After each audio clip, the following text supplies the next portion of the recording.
नमस्कार, मैं रामकृष्ण शुक्ला। लोकसभा चुनाव के तीसरे चरण में देश की 93 सीटों पर वोटिंग खत्म होने की कगार पर है। इसी के साथ यूपी के 10 सीटों पर भी वोटिंग खात्मे के कगार पर पहुंच गई है। शाम 5 बजे तक यानी 9 घंटे में यूपी में 56% से ज्यादा वोटिंग दर्ज की गई है। इसी बीच संभल में पुलिस ने लाठीचार्ज किया है। पुलिस ने कथित उपद्रवियों को दौड़ा दौड़ा कर पीटा है। पुलिस का कहना है कि सभी मतदान को प्रभावित करने की कोशिश कर रहे थे, इसीलिए हल्का बल प्रयोग करना पड़ा। वहीं मैनपुरी में भाजपा कार्यकर्ताओं पर अज्ञात लोगों ने हमला कर दिया। हालांकि इस हमले में कोई घायल नहीं हुआ है, यानी कुल मिलाकर हिंसा के छिटपुट खबरें आई हैं। उधर फिरोजाबाद पुलिस ने 42 फर्जी वोटर्स को पकड़ा है। लेकिन मुद्दे की बात यह कि यूपी में आज संभल, हाथरस, आगरा, फतेहपुर सीकरी, फिरोजाबाद, मैनपुरी, एटा, बदायूं, बरेली और आंवला में तीसरे फेज के तहत वोटिंग खत्म होने की कगार पर है। 10 सीटों पर 100 कैंडिडेट्स चुनावी मैदान में हैं। इनमें से 8 महिला प्रत्याशी हैं। 1.78 करोड़ वोटर्स इनके किस्मत का फैसला तय कर रहे हैं। थर्ड फेज में मुलायम परिवार से 3 सदस्य चुनावी मैदान में हैं। मैनपुरी से डिंपल यादव, फिरोजाबाद से अक्षय यादव और बदायूं से आदित्य यादव की प्रतिष्ठा दांव पर है। बात करें अगर सत्ता पक्ष की, तो मोदी सरकार के कैबिनेट मंत्री एसपी सिंह बघेल आगरा से और योगी सरकार के 2 कैबिनेट मंत्री जयवीर सिंह मैनपुरी और हाथरस से अनूप प्रधान वाल्मीकि के सामने खुद को साबित करने की बड़ी चुनौती है। इस बीच ये 8 तस्वीरें हम आप तक पहुंचा रहे हैं। देश भर की 8 तस्वीरें थर्ड फेज के दौरान की। पीएम मोदी पहली तस्वीर में जहां वोट करते नजर आ रहे हैं, अमित शाह वोट करते नजर आ रहे हैं। दूसरी विंडो में आनंदीबेन पटेल, उत्तर प्रदेश के राज्यपाल, वोट करती हुई अहमदाबाद में। वी.डी. शर्मा है इस दौरान। मध्य प्रदेश के बड़े नेता बीजेपी के रामगोपाल यादव 5वीं तस्वीर में आप देखिए, और गुलाब देवी भी वोट करते नजर आए। एसपी सिंह बघेल ने भी यहाँ पर देखिए उनकी किस्मत का फैसला आज ईवीएम में कैद हो रहा है। और आखिर में शिवराज सिंह चौहान जो विदिशा से बीजेपी कैंडिडेट है और वोट डालते हुए नजर आ रहे हैं। तो देखिए 8 ये तस्वीरें हम आप तक पहुंचा रहे हैं, जिसमें अमित शाह ने अपनी पत्नी के साथ वोट डाला है। पीएम मोदी ने भी वोट किया है अहमदाबाद में। और ये देखिए ये तमाम वो तस्वीरें हैं लोकसभा चुनाव की, जिसमें तमाम लोगों ने अपने मत का इस्तेमाल किया है। तीसरे फेज में गुजरात की गांधीनगर, महाराष्ट्र की बारामती सीट, मध्य प्रदेश के राजगढ़ सीट और यूपी की मैनपुरी पर सभी की नज़रें खास तौर पर है, क्योंकि ये वो सीटें हैं जिन पर देखिए बड़े बड़े चेहरे जो हैं, बड़े बड़े नाम जो हैं, वो यहाँ से चुनावी मैदान में हैं। बात करें अगर गांधीनगर से, तो यहाँ पर मुकाबला बीजेपी उम्मीदवार अमित शाह और कांग्रेस कैंडिडेट सोनल पटेल के बीच में है। वहीं बारामती में सुनेत्रा पवार और सुप्रिया सुले के बीच ये मुकाबला है। राजगढ़ सीट पर दिग्विजय सिंह और रोडमल नागर के बीच मुकाबला है। मैनपुरी से बात करें तो यहाँ डिंपल यादव और बीजेपी के नेता और साथ ही साथ उत्तर प्रदेश सरकार में मंत्री जयवीर सिंह के बीच कड़ा मुकाबला है।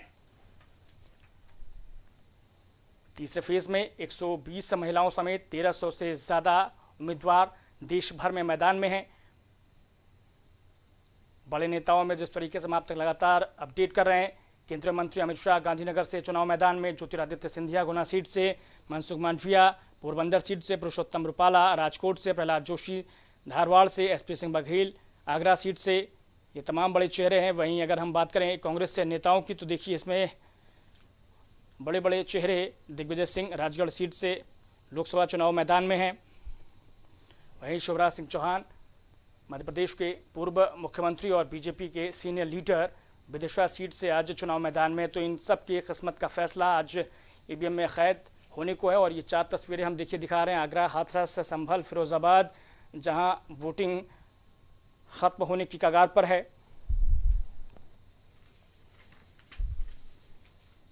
तो देखिए लोकसभा का जो रण है वो अपने चरम पर पहुंच चुका है, तीसरा फेज, और लगातार हम आप तक अपडेट कर रहे हैं। आगरा से हमारे संवाददाता जिशान अहमद हमारे साथ जुड़ चुके हैं लाइव। जिशान अहमद, 5:30 बजे से ज़्यादा का वक्त हो चला है, 17:40, और अब तक का मतदान किसके हक में जनादेश क्या कहता हुआ?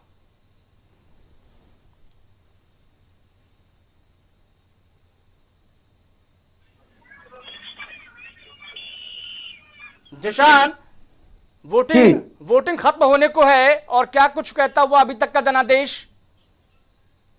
देखिए, बिल्कुल मैं आपको बता दूं, ताजनगरी आगरा में 2 लोकसभा क्षेत्र हैं। वहीं जी। आगरा लोकसभा और फतेहपुर सीकरी लोकसभा, हालांकि उत्तर प्रदेश में 10 लोकसभा सीटों पर ये चुनाव हुआ था। आगरा में 2 लोकसभा सीट है। वहीं आगरा लोकसभा सीट की बात करें तो आगरा लोकसभा सीट से 9 प्रत्याशी मैदान में थे। वहीं फतेहपुर सीकरी लोकसभा सीट से की बात करें तो 11 प्रत्याशी मैदान में थे। 11 प्रत्याशियों की किस्मत अब ईवीएम में कैद हो चुकी है।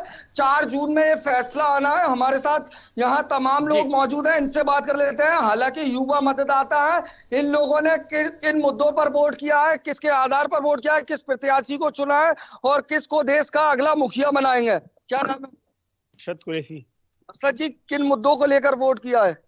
मैंने मुद्दा ये चुना है कि मैं अपने बेहतर भविष्य के लिए, अपनी बेहतर सुरक्षा के लिए, अपनी बेहतर स्वास्थ्य के लिए, अपनी बेहतर शिक्षा के लिए मैं एसपी सिंह बघेल जी को वोट डालकर आ रहा हूँ और माननीय प्रधानमंत्री नरेंद्र मोदी जी को तीसरी मर्तबा प्रधानमंत्री देखना चाहता हूँ। क्या कहेंगे, किन मुद्दों पर? मेरा नाम है मोहम्मद सोहेल। मैंने इस मुद्दे पे वोट दिया है अपना कि नरेंद्र मोदी इस बार कह रहा है आपकी बार 400 पार के लिए मैंने वोट दिया गया और नरेंद्र मोदी के चेहरे पे मैंने एसपी सिंह बघेल साहब को वोट दिया है अपना। देखिए, हमारे साथ कुछ लोग और मौजूद हैं, इनसे भी बात कर लेते हैं। क्योंकि ताजनगरी आगरा की बात करें तो आगरा में इस बार तमाम जो मुद्दे थे, बेरोजगारी का मुद्दा और शिक्षा का मुद्दा और स्वास्थ्य का मुद्दा, तो ताजनगरी आगरा की जनता ने इस बार मुद्दों को लेकर वोट किया है। इनसे बात कर लेते हैं। मतदाता हमारे साथ है, यही बताएंगे किन मुद्दों को लेकर वोट किया है। आज मतदान था, किन मुद्दों को लेकर ताजनगरी आगरा के लोगों ने वोट किया है? मुद्दे बहुत सारे हैं। मुद्दा जो है सबसे पहले बेरोजगारी का है, युवा का है, किसान का है, स्वास्थ्य पे है और झूठे वादों के सिवा जो है वो अब तक हमें कुछ भी नहीं मिला। इसलिए बहुत सारे मुद्दे सामने थे और वोटर ने बड़ी तेजी के साथ जो है उन्हीं मुद्दों को सामने रखते हुए वोट किया है। अगर आगरा की जनता, अगर हम मुस्लिम समाज की बात करें तो मुस्लिम समाज का किसको समर्थन मिला? मुस्लिम समाज देखिए साहब 10 साल में ठगा गया है, सिवाय झूठे वादों के कुछ नहीं मिला मुसलमान को। और मुसलमान को तो कभी कुछ मिलता ही नहीं है। सच्चाई तो अगर आप कहें तो झाड़ू लगती है और चूना छिड़का जाता है। इसके अलावा आज तक मुसलमान के गली मोहल्ले क्षेत्रों में देखिए जी, ये तो अंदर की बात है, मुस्लिम समाज ने किसको वोट दिया है। लेकिन हम एक दुआ करते हैं अल्लाह से कि जो भारत का राजा बने वो सभी को चाहने वाला बने। भाई, परिवर्तन तो सभी चाहते हैं, सभी लोग परेशान हैं तो उस पर परिवर्तन तो चाहेंगे। यही जो जे कह रहे हैं वही हम कहेंगे भाई। हम जो कहेंगे नई सरकार आए और सरकार का मैं चाहता हूँ कि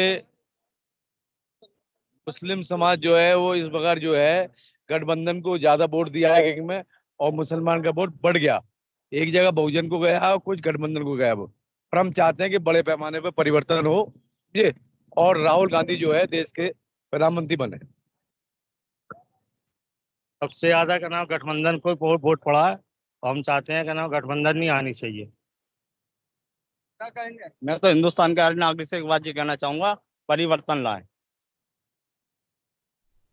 देखिए, हमने तमाम आगरा के लोगों से बात की। लोगों का साफ तौर से कहना है, जो इंडी गठबंधन समाजवादी पार्टी के प्रत्याशी है सुरेश चंद्र करदम, उनके मुस्लिम समाज की बात करें तो मुस्लिम समाज का एक तरफ वोट पड़ा है सुरेश करदम के लिए। वही आगरा की बात करें तो आगरा से भारतीय जनता पार्टी के प्रत्याशी जो केंद्रीय मंत्री है एसपी सिंह बघेल, वह भी मैदान में थे। हालांकि ताजनगरी आगरा की बात करें तो ताजनगरी आगरा में एसपी सिंह बघेल और सुरेश चंद्र करदम के बीच में फाइट देखी जाएगी। जी जिशान, जिस तरीके से ये समझा जाता है कि आगरा लोकसभा सीट जो है वो दरअसल में दलित बाहुल्य मानी जाती है और बहुजन समाज पार्टी को काफ़ी ज़्यादा फायदा यहाँ पर होने का अनुमान लगाया जाता रहा है, लेकिन दरअसल में यहाँ पर बहुजन समाज पार्टी को जीत मिलती नसीब आती नहीं है।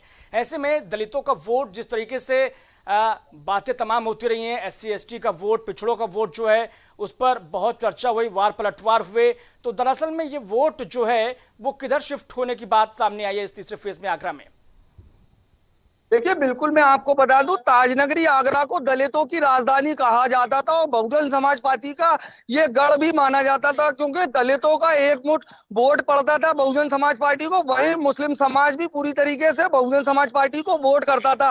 लेकिन कहीं ना कहीं इस बार देखा गया है कि बहुजन समाज पार्टी से दलित समाज भी नाराज दिखा है, वहीं कहीं ना कहीं जो मुस्लिम समाज है, मुस्लिम समाज तो पूरी तरीके से बहुजन समाज पार्टी से नाराज दिखा है। जो बसपा की प्रत्याशी पूजा अमरोही से भी काफी नाराजगी देखी गई थी। हालांकि पूजा अमरोही आगरा को दलितों की राजधानी कहा जाता है, वहां पूजा अमरोही है बहुजन समाज पार्टी के। अदरवाइज कोई भी प्रत्याशी हो, विधानसभा चुनाव हो या नगर निकाय चुनाव हो, तो बहुजन समाज पार्टी के प्रत्याशी की सेकंड नंबर पर फाइट रहती थी। लेकिन समाजवादी पार्टी ने भी यहाँ पर अपना ऐसा कब्जा बनाया है, क्योंकि विधानसभा चुनाव की बात करें तो विधानसभा चुनाव में भी समाजवादी पार्टी के प्रत्याशी की फाइट रही थी। और इस बार भी ऐसा लग रहा है गठबंधन का एक ऐसा असर दिख रहा है ताजनगरी आगरा में कि इस बार गठबंधन के प्रत्याशी जो समाजवादी पार्टी के प्रत्याशी है वे फाइट पर रहेंगे। भैया, आगरा के लोगों ने किन मुद्दों को लेकर वोट किया है? क्या परिवर्तन चाहते हैं या फिर मौजूदा सरकार पर? ये वोट देश की तरक्की और खुशहाली के लिए दिया गया है और उत्तर प्रदेश क्या पूरे इंडिया के अंदर इंडिया गठबंधन चुनाव जीतने जा रहा है। और जनता परिवर्तन चाहती थी, 10 साल हो गए, लोग महंगाई बेरोजगारी से जूझ रहे हैं, इसलिए जनता परिवर्तन चाहती है। जनता जो है आज पूरे देश के अंदर गठबंधन हावी है और खासकर आगरा के अंदर दोनों सीटें आगरा फतेहपुर सीकरी गठबंधन जीतने जा रहा है। सर, हमें आने वाली सरकार गठबंधन की चाहिए, ये बेकारी खत्म होना चाहिए। मुद्दे यही है कि बेकारी काम धंधे से परेशान है, 5 किलो में काल नहीं कटता महीने का। काम धंधे की स्थिति खराब है, लोग बहुत परेशान है, बहुत परेशानी है काम धंधों में, बेरोजगारी बहुत है। इनसे पूछिए जो राशन मिलता है सरकार की ओर से, मुफ्त राशन वितरण, क्या वो इनके लिए मददगार नहीं होता है? क्या राशन से इनको कितनी सहूलियत है? देखिए बिल्कुल हम यहाँ पर लोगों से, आगरा की जनता से पूछेंगे, क्योंकि भारतीय जनता पार्टी के जो देश के प्रधानमंत्री हैं नरेंद्र मोदी, उनकी तरफ से 80 करोड़ लोगों को राशन मिलता है। वहीं लोगों से ही बात कर लेते हैं, क्या यहाँ आगरा की जनता को राशन मिलता है? और क्या राशन के आधार पर वहीं तमाम भारतीय जनता पार्टी के मुद्दे हैं, राम मंदिर का मुद्दा हो, 370 का मुद्दा हो, क्या इन मुद्दों पर भारतीय जनता पार्टी की तरफ मुस्लिम समाज दिख रहा है? भैया क्या कहेंगे? देखिए ऐसा लोगों को राशन मिल रहा है भारतीय जनता पार्टी की तरफ, इसका मतलब ये है देश हमारा जो है बहुत बुरे हालात से और बहुत बुरे दौर से गुजर रहा है कि जो है सरकार को चंद लोगों से टैक्स के पैसे लेकर और जो है 80 करोड़ को उन्हें राशन देना पड़ रहा है, उन्हें रोटी खिलानी पड़ रही है। इसका मतलब देश ने कोई तरक्की नहीं की, देश बहुत बुरे तरीके और बहुत बुरे हालात से दौर से गुजर रहा है। अरे भाई, राशन से कोई मसले थोड़ी हल होते हैं, राशन से परिवार थोड़ी चलते हैं, राशन तो खाने। अरे राशन नहीं मिलता। कितने लोगों को राशन मिल रहा है? आपको खुद मालूम होना चाहिए कि कितने लोगों को राशन दे रहे हैं। अगर देके और नाम कर रहे हैं 5 किलो 2 किलो, और उसमें होता क्या आज के टाइम में इतने बड़े परिवार कैसे चला लेगा 2 किलो? भारतीय जनता पार्टी के नेता लगातार दावा करते हैं कि 80 करोड़ लोगों को राशन दिया जा रहा है। वहीं भारतीय जनता पार्टी के लोग तमाम दावे करते हैं। बेरोजगारी की बात करें तो बेरोजगारी में भी तमाम दिया क्या है लोगों को? इस बार बेरोजगारी दिया है। अभी हमने गठबंधन को वोट दिया है और हम चाहते हैं कि यहाँ सरकार चेंज होनी चाहिए। हमारे दिली ख्वाहिश है कि ये सरकार जो है बदलनी चाहिए और देश तरक्की की ओर जाना चाहिए। इन्होंने सिवाय परेशानी के और तकलीफों के और कुछ नहीं दिया। जिशान अहमद है नहीं, बच्चे रोजगार है। जी जिशान अहमद, एक सवाल ये भी लीजिएगा कि इसी आगरा में आकर योगी आदित्यनाथ कहते हैं, मथुरा की ओर देखते और कहते हैं कि अब बारी मथुरा की है, अयोध्या के बाद अब बारी मथुरा की है, तो क्या उसका असर भी आगरा के वोटर्स में पड़ा क्या? जी बिल्कुल, मैं आगरा की जनता से जान लेता हूं और बात कर लेता हूं।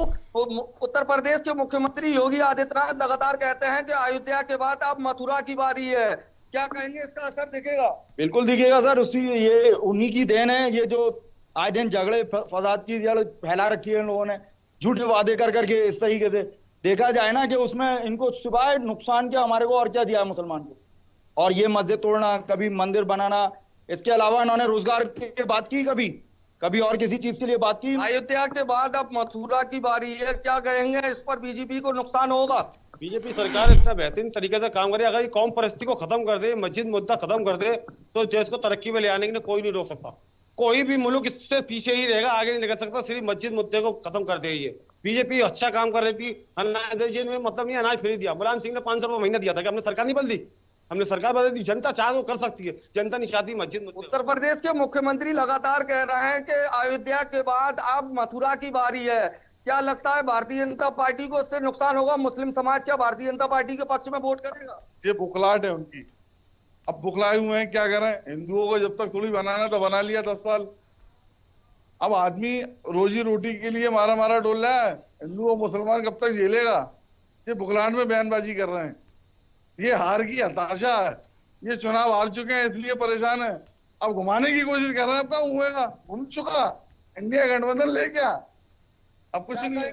जिशान, ऐसा है, मंदिर का आप चुनाव से पहले भी और चुनाव के दौरान यानी कि आज भी लगातार जो है वो आकलन करते रहे, विश्लेषण करते रहे, लोगों से बातचीत करते रहे, समझते रहे कि कहां किस ओर वोट गया है। फिलहाल सुरेश चंद्र करदम या फिर SP Singh Baghel again, situation क्या कह रही है?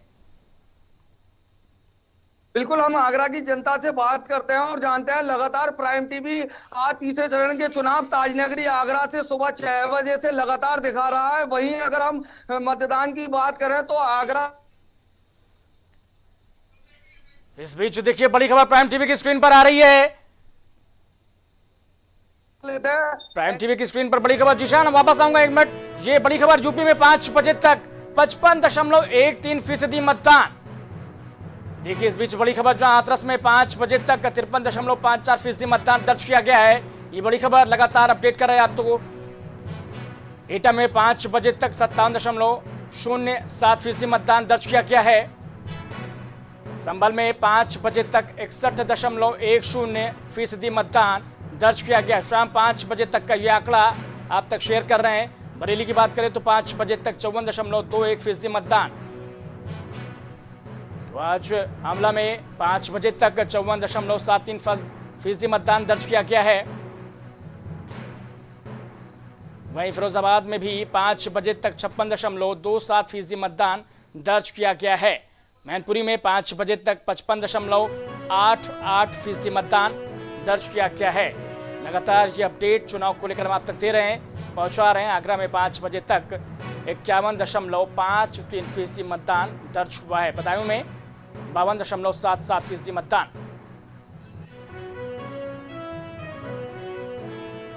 फतेहपुर सीकरी में 5 बजे तक 54.93%। राजेश यादव हमारे संवाददाता जुड़ चुके हैं इस खबर पर ज्यादा जानकारी के साथ। राजेश यादव, तीसरा फेज और 93 लोकसभा सीटें बात करें उत्तर प्रदेश की तो 10 लोकसभा सीटों पर 5 बजे तक ये 56% के आसपास मतदान, यानी कि तीनों चरणों में ही मतदान प्रतिशत लगातार गिरता हुआ नजर आया है। क्या कुछ आकलन कह रहा है और ये कम मतदान किसकी ओर रुझान दिखा रहा है? राजेश यादव। बिल्कुल राम, अगर हम बात करें तीसरे फेज के चुनाव की तो बिल्कुल बात सही है कि तीसरे फेज के चुनाव में 5 बजे तक का जो मतदान हुआ है वो 55 से 56% तक हुआ है। अगर बात करें उत्तर प्रदेश में तो उत्तर प्रदेश में अगर सिर्फ संभल को अगर छोड़ दिया जाए तो सिर्फ संभल में 61% मतदान हुआ है। बाकी जितने भी लोकसभा सीटें हैं जो बाकी 9 लोकसभा सीटों हैं तो 9 लोकसभा सीटों पर 55 से 56% मतदान हुआ है। तो जाहिर सी बात है राम, अगर बात की जाए ऑल ओवर मतदान की, फर्स्ट फेज और सेकंड फेज में मतदान हुआ था, कम फीसदी मतदान हुआ था, उसी लेवल पर उसी तरीके से थर्ड फेज में भी मतदान हुआ है। Okay Rajesh, okay Rajesh, thank you very much. आप नजर बनाए रखिए, हम वापस आएंगे आपके पास। और देखिए आगरा से हमारे संवाददाता जिशान अहमद लगातार हमारे साथ जुड़े हुए हैं इस महा कवरेज पर अपडेट के साथ। जिशान अहमद, तो जिस तरीके से आगरा का जो ये रण है, शाम 5 बजे तक का वोटिंग प्रतिशत आ चुका है, लेकिन ये वोटिंग प्रतिशत हम देख रहे हैं कि लगातार गिरता नजर आ रहा है। पहले फेज से लेकर तीसरे फेज तक के, तो दरअसल में ये वोटिंग जो गिर रही है वो किसके पक्ष में और किसके विपक्ष में? जिशान।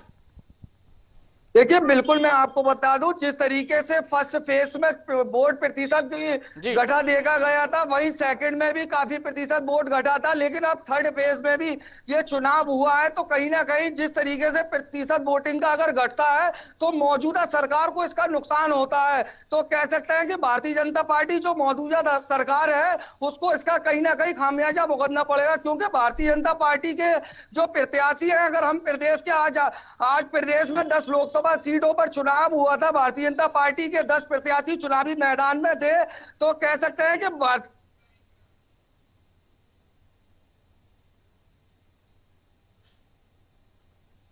उनसे लोगों की नाराजगी की गई थी।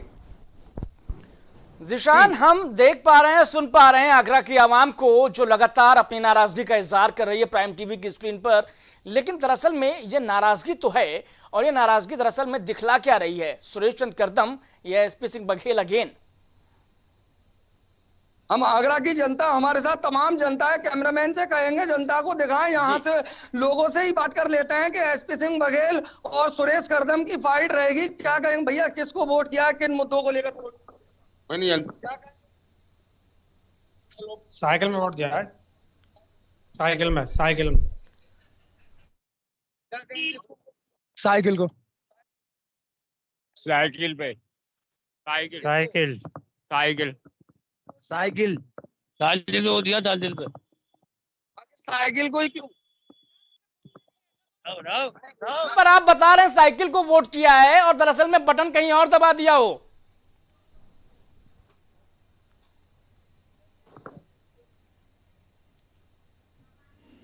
जिशान अहमद जी, एक वो वक्त था जब लोग गैर भाजपा को वोट तो करते थे, लेकिन बतलाने में, कैमरे पर बतलाने में संकोच करते थे, डरते थे। लेकिन आज हम देख पा रहे हैं जिस तरीके से आप लगातार हम तक पहुंचा रहे, दिखला रहे तस्वीरें, और लोग बगैर डर के ये बतला रहे हैं कि उन्होंने साइकिल को वोट किया है। तो ये निडरता आखिर क्या दर्शाती हुई? क्या बदलाव हो रहा है क्या आगरा में?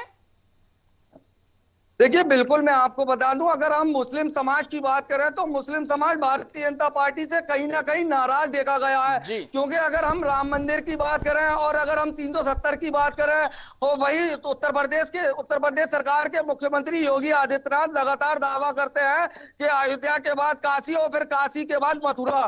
तो कहीं ना कहीं कह सकते हैं कि मुस्लिम समाज पूरी तरीके से नाराज है। वहीं अगर हम देश के प्रधानमंत्री की बात करें तो प्रधानमंत्री नरेंद्र मोदी ने भी मुस्लिम समाज के लिए एक ऐसा बयान दिया था जिससे मुस्लिम समाज काफी नाराज हुआ था, क्योंकि उन्होंने मुस्लिमों को घुसपैठिया भी कहा था, ज्यादा बच्चे पैदा करने वाला कहा था। तो कह सकते हैं कहीं ना कहीं इसका प्रभाव पड़ेगा और मुस्लिम समाज भारतीय जनता पार्टी से नाराज है। और जो राहुल गांधी है, इंडी गठबंधन है, देश में 28 पार्टियों का ये महागठबंधन है। कह सकते हैं कि इस बार मुस्लिम समाज का पूरे देश की अगर बात करें, ताजनगरी आगरा की बात करें, तो मुस्लिम समाज का एक तरफ वोट है। जो इंडी गठबंधन का कोई भी प्रत्याशी होगा उसको हम वोट करेंगे। वही अगर हम दलित समाज की बात करें, क्योंकि आगरा को दलितों की राजधानी कहा जाता है, इस बार दलितों ने भी कुछ परसेंट इंडी गठबंधन के प्रत्याशी को वोट किया है। यानी जाहिर तौर पर जो नुकसान है वो कहीं ना कहीं उठाना पड़ सकता है भारतीय जनता पार्टी को, और इस बार बदलने जा रहा है प्रत्याशी आगरा लोकसभा सीट से। तो क्या मान लिया जाए जिशान अहमद, अंतिम मुहर? देखिए बिल्कुल मैं आपको बता दूं, आगरा में जो एसपी सिंह बघेल हैं भारतीय जनता पार्टी के प्रत्याशी, वे केंद्रीय मंत्री भी हैं। क्योंकि केंद्रीय मंत्री और आगरा को जब से बहुजन समाज पार्टी का गढ़ माना जाता था, लेकिन 2009 के बाद से यहाँ आगरा भारतीय जनता पार्टी का गढ़ माना जाता है। क्योंकि आगरा भारतीय जनता पार्टी की अगर बात करें तो आगरा के लोगों को एक बड़ी सौगात थी, मेट्रो की सौगात, जो काफी सालों से लोग इंतजार कर रहे थे। अब आगरा के लोग मेट्रो का आनंद भी लेते हैं। तो कह सकते हैं कि भारतीय जनता पार्टी के प्रत्याशी और सुरेश कदम की इनकी आगरा में फाइट रहने वाली है। जिशान, मुझे ये बतलाइए लोगों से बातचीत करके कि नरेंद्र मोदी के कामों से लेकर उनकी शैली, भाषा शैली से लेकर तो लोग नाराज नजर आ रहे हैं, लेकिन क्या एसपी सिंह बघेल से भी कोई नाराजगी है? उनके विकास कामों को लेकर क्या लोग संतुष्ट हैं? क्या केवल बघेल की बात कर रहे हैं? लोगों से बात कर लेते हैं और जानते हैं जी, देश के प्रधानमंत्री के खिलाफ नाराजगी है, लेकिन क्या भारतीय जनता पार्टी के प्रत्याशी हैं एसपी सिंह बघेल, मौजूदा सांसद हैं, क्या उनसे नाराजगी है? नहीं, उनसे कोई नाराजगी नहीं है। फिर वोट सभा को वो काम अच्छा करती है। नरेंद्र मोदी क्या करते हैं, हिंदू मुस्लिम ज्यादा लड़ाते हैं वो। कोई नाराजगी नहीं है। फिर एक बार एसपी बघेल 5 लाख से जीतेंगे आगरा से। क्या कहेंगे? कोई नाराजगी नहीं है। अगर आपको नाराजगी पता चल रही है, फतेहाबाद रोड पर जाके देखो, जिस रोड पे जाओगे वहां चमन ही चमन है। पहले क्या होता था, कोई सुई भी गिर जाती तो वो मिलती नहीं थी, और आज जाके सुई भी अगर देखोगे तो वो दिख जाएगी तुम्हें आंखों से। मोदी 80 करोड़ लोगों को राशन दे रहा है, क्या राशन मिल रहा है? मिल रहा है, क्यों नहीं मिल रहा? जिसको नहीं मिल रहा वो बता दो, कोई एक जना दिखा दो क्यों नहीं दे रहा, बताओ। हर चीज में योजना, फैसिलिटी देखो, आई लव आगरा देख लो, चौपाटी देख लो, अपना मेट्रो। वही उत्तर प्रदेश के मुख्यमंत्री योगी आदित्यनाथ कह रहे हैं अयोध्या के बाद अब मथुरा की बारी। मथुरा में भी कुछ है। देखो, हर चीज में किसी को आपत्ति, मुसलमान को कोई आपत्ति नहीं है। अगर ये चीज आपत्ति होती तो आज मैं मुसलमान योगी और मोदी के साथ नहीं होता। आपत्ति तो है, अगर हमारी मस्जिदों के खिलाफ कोई करेगा तो उस पर तो हमें आपत्ति होगी ना, सारे मुसलमानों को, और होनी भी चाहिए। अरे ठीक है जिशान, आप देखिए, नजर बनाए रखिए आगरा लोकसभा सीट पर। ताज़ा अपडेट हम एक बार फिर से आपका लेंगे इस पूरी सीट पर, लेकिन फिलहाल के लिए शुक्रिया। और देखिए, ये आगरा संवाददाता जिशान अहमद थे जो लगातार हमें अपडेट कर रहे थे तीसरे फेज के मतदान को लेकर। चूंकि आगरा में मतदान खत्म होने की कगार पर है, और साथ ही साथ आगरा की दूसरी जो लोकसभा सीट फतेहपुर सीकरी है वहां पर भी मतदान खत्म होने को है। शाम 5 बजे तक मतदान प्रतिशत देखिए वो अपडेट हो चुका है, और देखिए आपकी स्क्रीन पर पहुंचा रहे हैं आप तक 60.19% मतदान देश भर में दर्ज किया जा चुका है।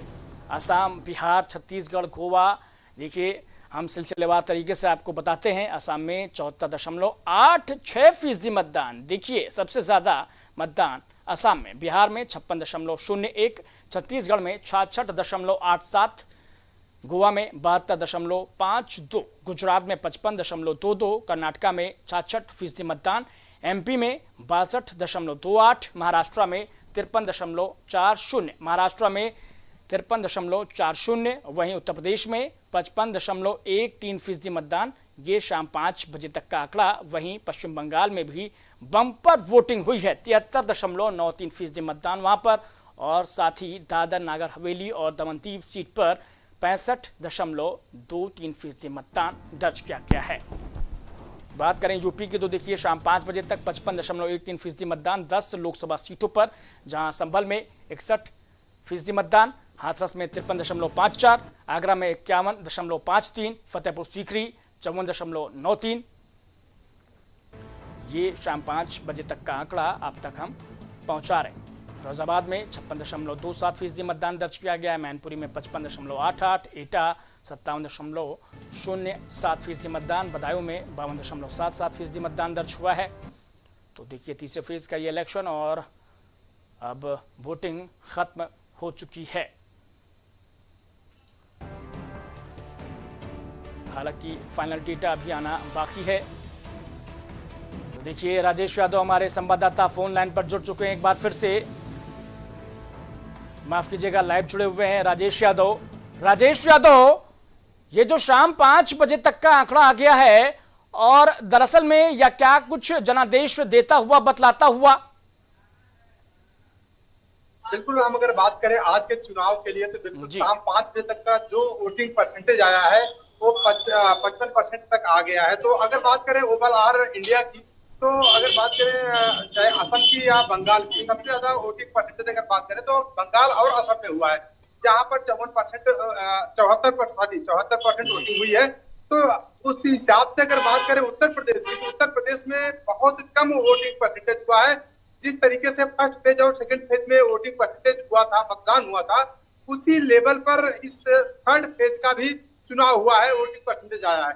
तो जाहिर सी बात है, एक चीज और आपको बता दें कि जब चाहे बीजेपी में जब वोटिंग परसेंटेज कम हुआ है, तब बीजेपी की हार हुई है। राजेश, एक चीज ये आपसे समझना चाहेंगे कि पश्चिम बंगाल में जिस तरीके से संदेश खाली के मुद्दे पर आर पार हुआ, ममता बनर्जी में, नरेंद्र मोदी में, लेकिन अब पहले फेज से लेकर लगातार हम देख रहे हैं कि वहां पर ज्यादा वोटिंग हुई है, तो किसके पक्ष में जाती हुई नजर आ रही है राजेश? राम, अगर बात करें पश्चिम बंगाल की, तो पश्चिम बंगाल में एक बार फिर से बीजेपी जो है पैर पसारने काम कर रही है, लेकिन अगर बात करें बंगाल में, तो बंगाल में ममता दीदी का वहां पे दबदबा रहा है, चाहे विधानसभा का चुनाव हो चाहे लोकसभा का चुनाव हो। लेकिन इस बार बीजेपी जो है बिल्कुल बंगाल में भी पैर पसारने की कोशिश कर रही है और लगातार वहां पे वोटिंग परसेंटेज भी बढ़ाने का काम बीजेपी लगातार कर रही है। जाहिर सी बात है कि इस बार बंगाल में बीजेपी जो है कहीं ना कहीं अगर बात की जाए तो बंगाल में बीजेपी अपना घुसपैठ करने की कोशिश की है बंगाल। मतलब खतरे की घंटी कहीं ना कहीं ममता बनर्जी के लिए। चलिए राजेश, हम बात कर लेते हैं उत्तर प्रदेश के परिप्रेक्ष्य में। जिस तरीके से 10 लोकसभा सीटें उत्तर प्रदेश की रोहेलखंड और ये जो ब्रज की सीटें हैं, ये सीटें दरअसल में यादव बाहुल्य मानी जाती, यादव लैंड कही जाती है। लेकिन इन 10 में से केवल 2 सीटें जो हैं वो समाजवादी पार्टी के खाते में गई थी बीते चुनाव में। इस बार क्या कुछ समीकरण कहता हुआ, क्योंकि 3 सीटों पर समाजवादी परिवार लड़ता हुआ यहां नजर आया है। बिल्कुल राम, अगर बात करें पश्चिम उत्तर प्रदेश की जो 10 सीटों पर आज चुनाव हुआ है, तो 10 सीटों में से 3 सीटों पर समाजवादी पार्टी के उनके परिवार, अखिलेश यादव के परिवार के सदस्य लड़ रहे हैं। तो जाहिर सी बात है, एक चीज और आपको बता दें कि जिस तरीके से आज के मतदान में, चाहे इटावा की बात करें चाहे बदायूं की बात करें, जिस तरीके से वहां पे बीएलओ के बस्ते छीन लिए गए, उनकी पर्चियां छीन ली गई है प्रशासन के द्वारा, और लगातार जो है समाजवादी पार्टी आरोप लगाती आ रही है। अभी शिवपाल यादव ने आरोप लगाया, अखिलेश यादव ने भी आरोप लगाया कि वहां पे प्रशासन जो है वो वोटिंग परसेंटेज न बढ़े, इसके लिए वहां पे बीएलओ की पर्चियां, बीएलओ के बस्ते भी छीन लिए गए। और एक चीज और आपको बता दें कि अखिलेश यादव ने लगातार वहां पे जो भी एजेंट है उनसे लगातार अपील की है कि जब तक वोटिंग खत्म न हो जाए और वहां से ईवीएम स्ट्रांग रूम तक चला न जाए, वहां पे जमा न हो जाए, तब तक उसको किसी भी तरह की कोई भी लापरवाही न की जाए। और बिल्कुल वहां पे सतर्क और मुस्तैद रहने के लिए अखिलेश यादव ने सलाह दी है अपने कार्यकर्ताओं को। राजेश यादव, देखिए हवाई दावे का वक्त गुजर चुका है, आज अग्नि परीक्षा का दिन था। तो जिस तरीके से देखा हमने कि उपचुनाव में तो मैनपुरी सीट पर जीत मिली थी डिंपल यादव को, लेकिन क्या आम चुनाव में वो रिपीट कर पाएंगे, क्या सबसे बड़ा सवाल। बिल्कुल राम, अगर बात करें मैनपुरी की, तो मैनपुरी बिल्कुल इस समय मैनपुरी जो है सपा का गढ़ रहा है और 1996 से लेकर लगातार मैनपुरी वहां पे समाजवादी पार्टी जीतती हुई आई थी।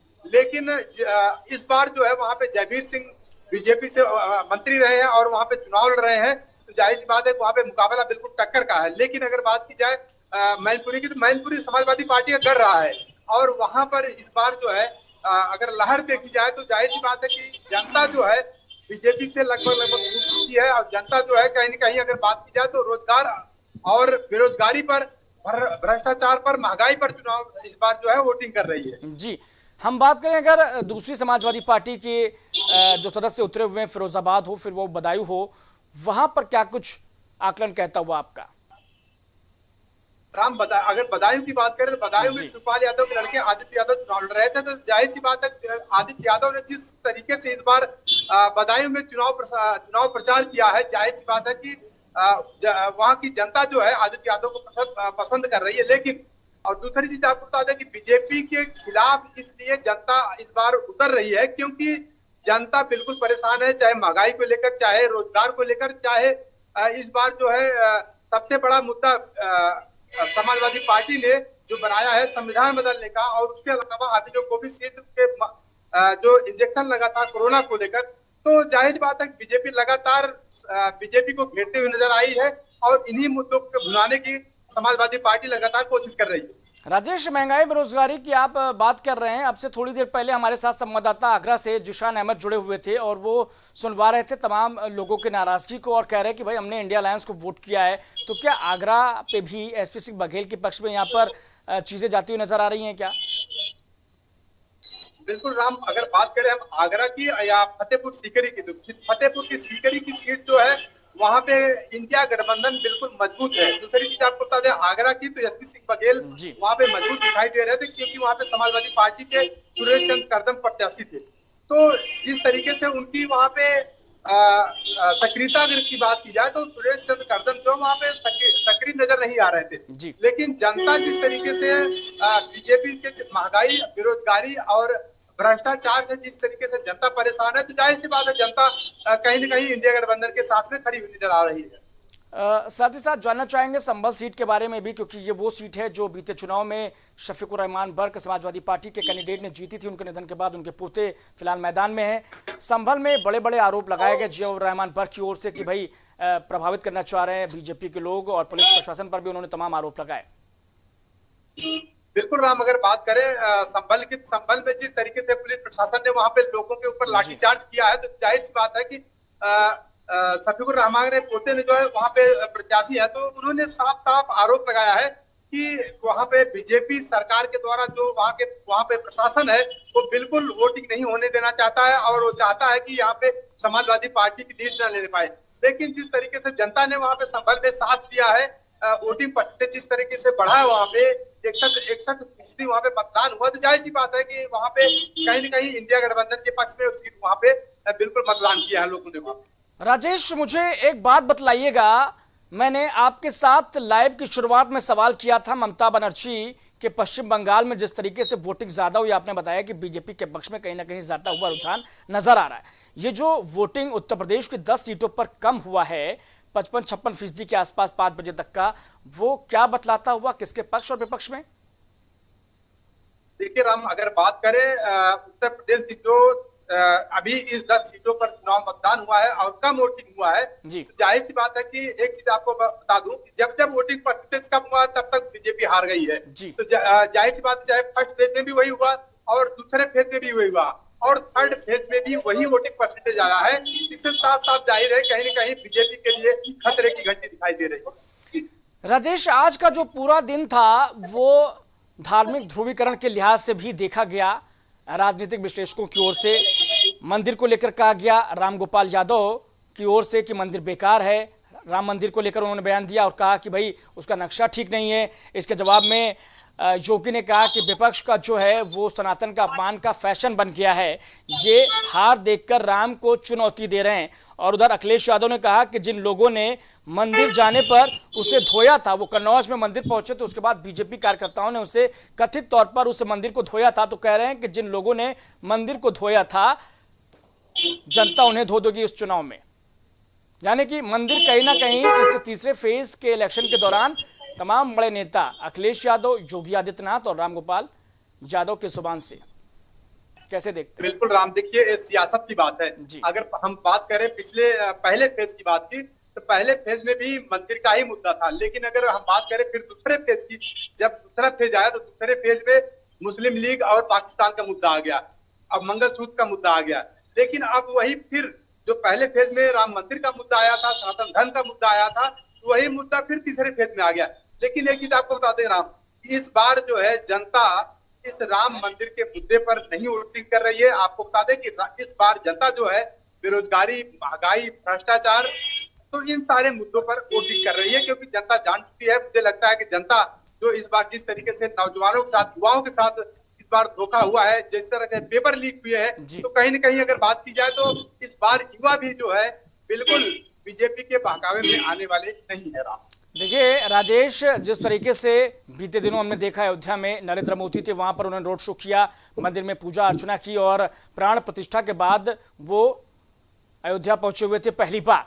और देखिए जैसे जैसे ये चुनाव अवध और पूर्वांचल की ओर आगे बढ़ रहा है, वैसे वैसे हम देख रहे हैं कि पहले फेज की जो बातें थी राम मंदिर को लेकर, मंदिर हिंदू मुसलमान, वो फिर से कहीं ना कहीं नेताओं की जुबान पर दिखने और सुनाई देने को मिलने लगी है। तो क्या ये माना जाए कि ध्रुवीकरण की कोशिश है राजेश? बिल्कुल राम, अगर बात की जाए तो जो राम मंदिर का मुद्दा उठ रहा है, तुष्टीकरण का मुद्दा उठ रहा है, बिल्कुल जाहिर सी बात है कि इसको कहीं न कहीं ध्रुवीकरण का ये बात ही हो रही है।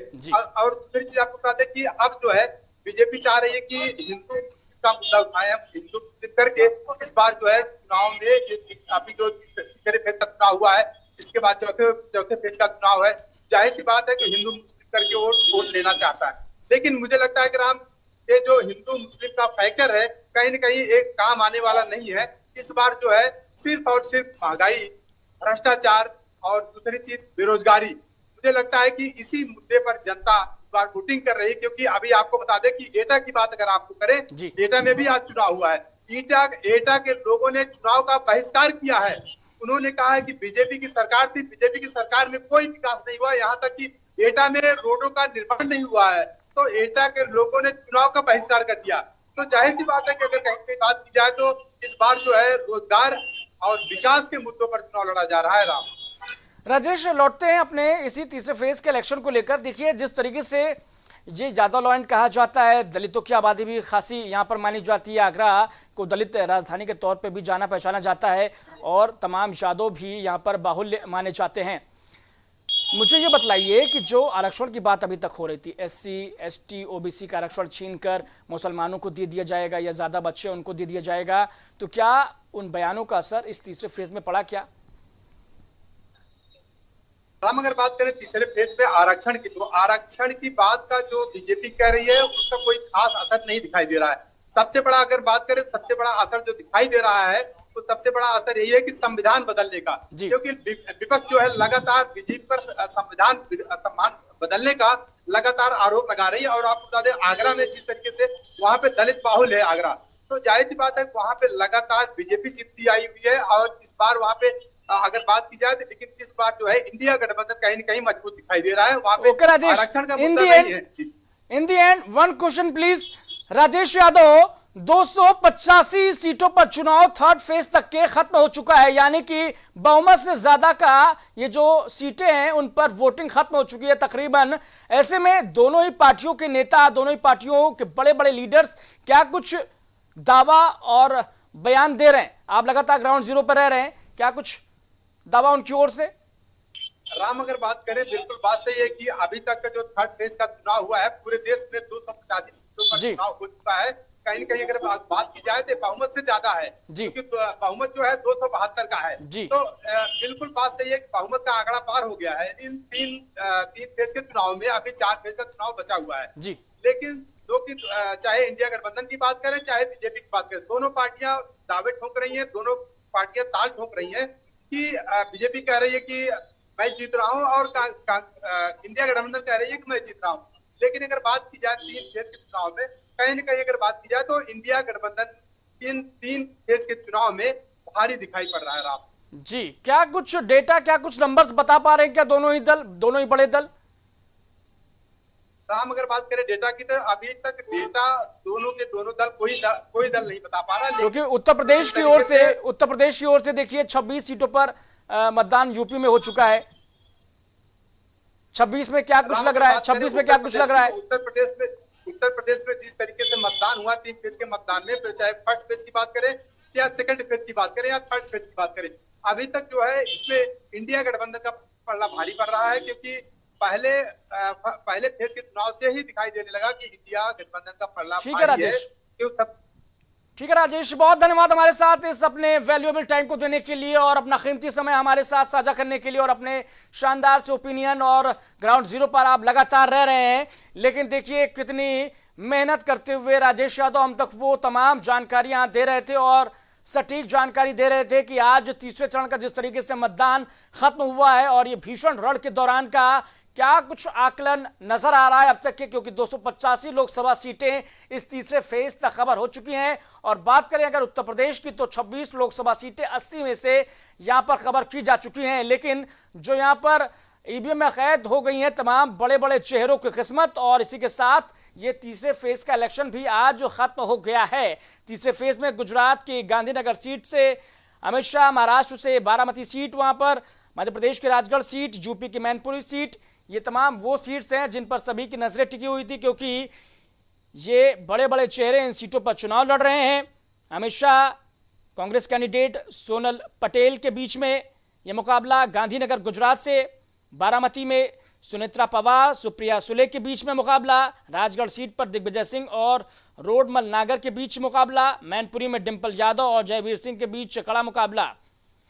तो देखिए बड़े बड़े नेता जिनमें अमित शाह, ज्योतिरादित्य सिंधिया, मनसुख मांडविया, पुरुषोत्तम रुपाला, प्रहलाद जोशी, SP सिंह बघेल और शिवराज सिंह चौहान, इसके साथ साथ दिग्विजय सिंह, उनकी किस्मत भी आज ईवीएम में कैद हो गई है।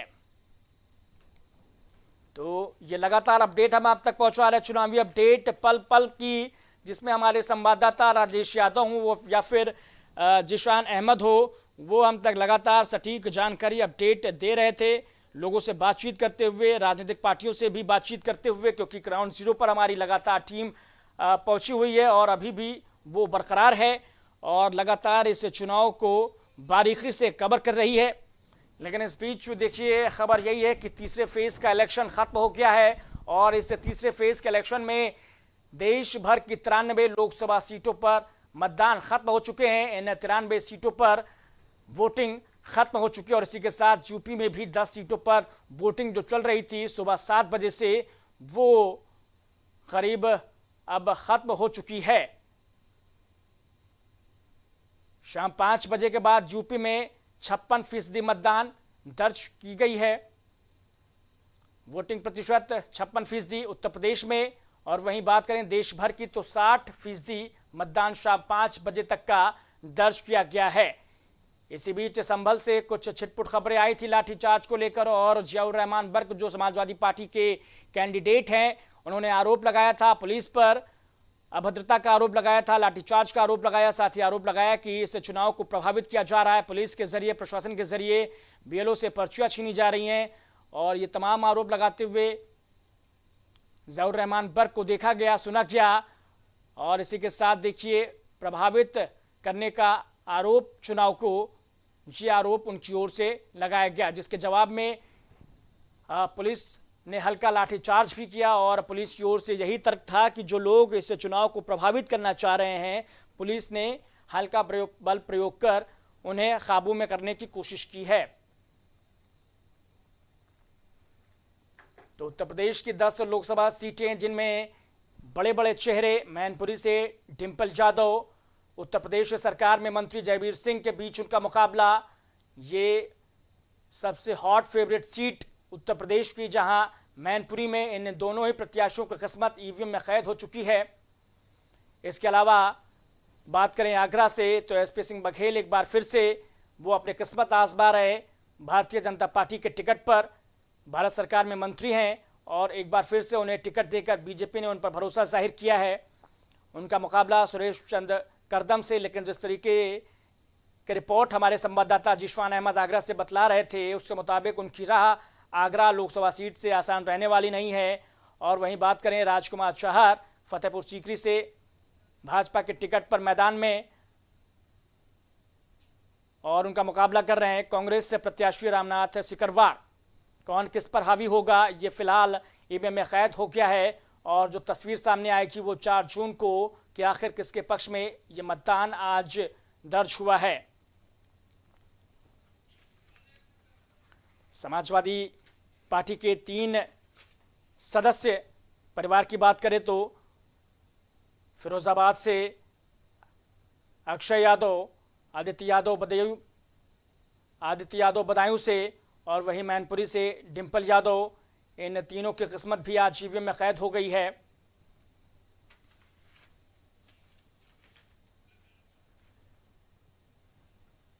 बदायूं से दुर्विजय सिंह शाक्य बीजेपी के टिकट पर मैदान में हैं, आदित्य यादव उनका मुकाबला कर रहे हैं और एक अहम सीट बरेली की भी है, चूंकि संतोष गंगवार का टिकट इस बार ओवर एज होने की वजह से काट दिया गया था, लिहाजा छत्रपाल सिंह गंगवार को बीजेपी ने मैदान में उतारा है और उनका मुकाबला कर रहे हैं समाजवादी पार्टी के प्रवीण सिंह ऐरन।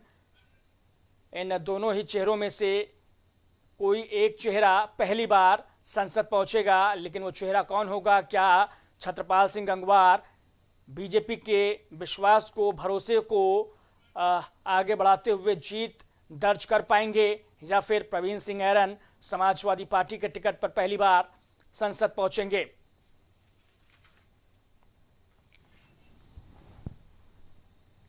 तो देखिए लगातार हम आपको ये चुनावी अपडेट पहुंचा रहे हैं आप तक, हमारे रिपोर्टर्स ग्राउंड जीरो से पल पल की अपडेट आप तक पहुंचा रहे थे और हम उन्हीं जानकारियों को आप तक साझा कर रहे थे। लेकिन इस बीच जो खबर यही है कि शाम 5 बजे तक का जो डेटा है वोटिंग का वो देश भर में 60.30% है और इसके साथ ही उत्तर प्रदेश की 10 लोकसभा सीटों पर जो मतदान का आंकड़ा है वो 56% के आसपास का। फिलहाल के लिए इतना, लेकिन बने रहिए प्राइम टीवी के साथ। कुछ भाव पुष्प आप देख रहे हैं प्राइम टीवी, सच साहस सरोकार। हरि कृपा रामबाण तेल इस्तेमाल करने का क्या प्रभाव पड़ा? मैम हमने टीवी पे ऐड देखा रामबाण तेल का, तो उसको मैं बच्चों से कह के मंगवाया। मेरे घुटनों में दर्द काफ़ी देरों से रहती थी। फिर उसको मैं 10-15 दिन इस्तेमाल किया, उसके बाद मेरे को काफ़ी राहत महसूस हुई। कामकाज में, भाग दौड़ में मेरा काफ़ी मतलब ठीक ठाक रहा। अब उससे हमको बहुत ज़्यादा राहत है। मैं मार्केटिंग का काम अपने आराम से कर लेता हूँ।